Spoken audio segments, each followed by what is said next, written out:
Komunitas Tarbiyah, dan saya kebetulan mengajar tari, seni budaya dan keterampilan. Dan hari ini kita merayakan peringatan Hari Tari Sedunia yang dilaksanakan setiap tahunnya pada tanggal 29 April. Kegiatan ini tidak hanya dilaksanakan di Kabupaten Bone saja, tapi kegiatan ini memang dilaksanakan di seluruh dunia. Jadi teman-teman juga di Makassar, di Jakarta, bahkan ada beberapa tempat yang ada di Kabupaten Bone juga melaksanakan kegiatan ini. Ada beberapa komunitas juga melaksanakan kegiatan ini.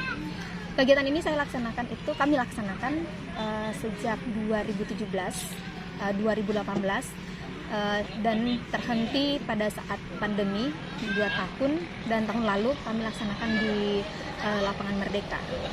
Sebelumnya 2017 itu dilaksanakannya di Lapangan Merdeka dengan konsep pemenurung.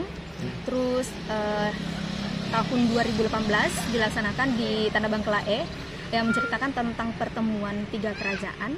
Dan selanjutnya tahun lalu itu dengan tema sarung.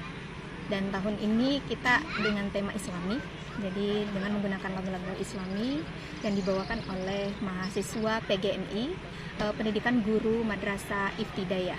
Ya, kurang lebih 70 perempuan.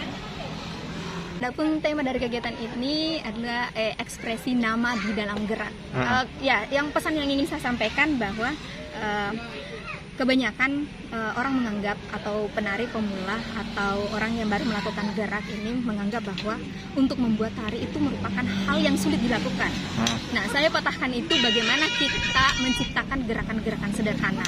Nah, dari nama sebenarnya kita bisa membuat gerakan sederhana itu dimulai dari nama kita sendiri. Misalnya membuat huruf A, misalnya ya, menggunakan salah satu anggota tubuh, misalnya A, menggunakan tangan, ini bisa dibentuk, menggunakan kepala ini juga bisa.